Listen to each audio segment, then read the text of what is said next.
kematian itu banyak hikmahnya dari seorang yang meninggal. Jadi hikmahnya itu di lingkungan. Jadi harus belajar, dilihat bagaimana meninggalnya, apa yang diketahui dari meninggalnya. Umpamanya ini meninggal nih, umpamanya ini meninggal pas anak-anaknya nggak ada di situ. Nah ini sebenarnya kelihatan bahwa anak-anaknya tidak begitu perhatian. Ini meninggal pas anaknya di situ. Apakah ini menjadi rahmat bagi anak tersebut? Ya belum tentu. Biasanya ada hubungan sesuatu antara anak itu dengan yang meninggal. Hubungannya apa? Kalau orang itu selalu mikirnya, wah anak itu punya anak, belum tentu juga. Bisa aja memang anak itu punya hubungan tertentu dengan orang tuanya yang meninggal. Hubungannya apa? Bisa aja anak itu memang dekat beneran dengan orang tua. Atau anak itu sebenarnya gendol dengan orang tua. Gendol itu apa namanya? Ngikut sama orang tua yang tidak bisa lepas.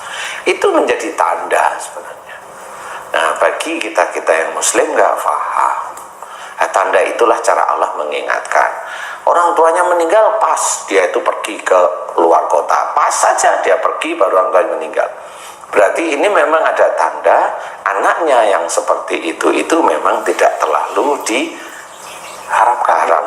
sebenarnya. Banyak hal yang seperti itu dan itu tidak bisa dimain-mainkan. Jadi kalau merenung itu nanti akan ketemu. Oh iya benar ya. Nah disinilah hikmah-hikmah yang harus kita pelajari.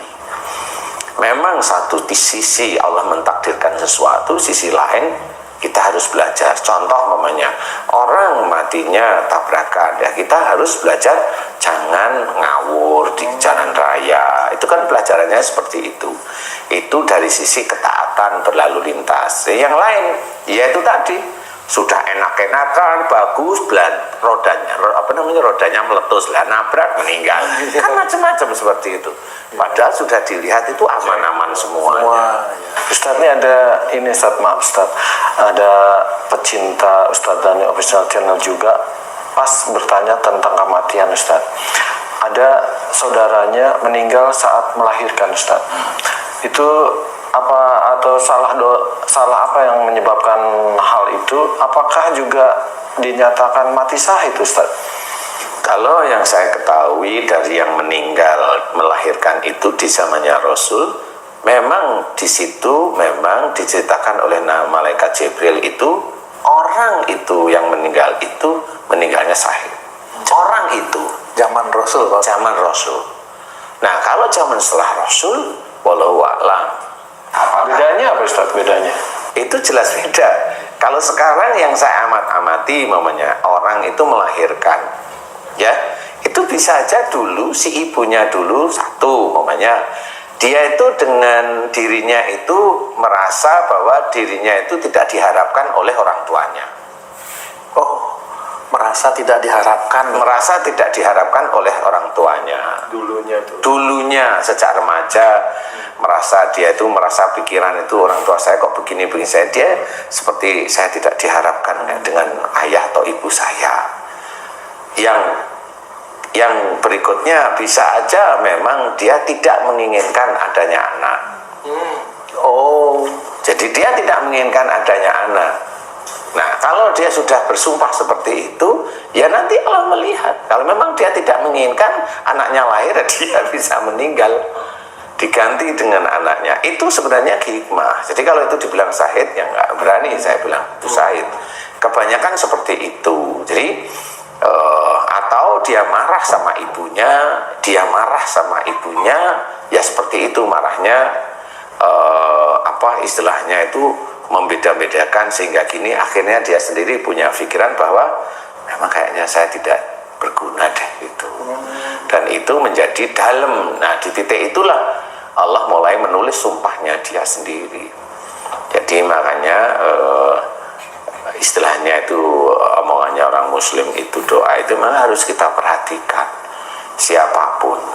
Jadi kayak banyak memang. Jadi Ini memang kan sebenarnya rahasia yang dari dulu belum pernah terungkap ya Pak Ustadz. Sementara kan kalau orang mati itu dikatakan sudah ajalnya sudah sampai di situ karena sudah ditulis di Lauhul Mahfuz kan itu. Hikmah dari kematian itu kita belum tahu. Tahu karena kan menjadi satu rahasia. Tapi Pak Ustadz bisa mengungkap itu dan terus terang saya mengalami itu Pak Ustadz itu. Yang itu bisa aja nanti saya duluan meninggal itu saya nggak mendengar kalau saya. dari siapa? Dari ibu saya Pak Ustadz. Dengar kamu. Dengar. Pas waktu apa? Pas waktu ngobrol-ngobrol aja Gimana?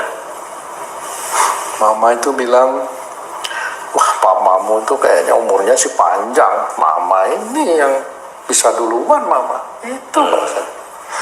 Tuh, kok bisa jadi begitu ya Pak Ustadz itu? Itu bener, maaf ya Pak Ustadz. Aduh maaf ya Mama. Apakah benar itu termakan oleh omongannya sendiri?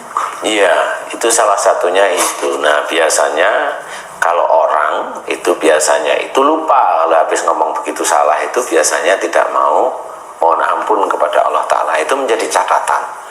Makanya sebenarnya setiap detiknya dicatat oleh Allah Ta'ala itu apa saja, dari mulai perilaku, dari mulai cara berpikir, dari mulai bicara, semuanya itu dicatat per detiknya. Sehingga pada saat seorang muslim atau pada saat itu mamanya mamahmu ngomong begitu, nggak cuma sekali, nah itu dicatat seperti itu.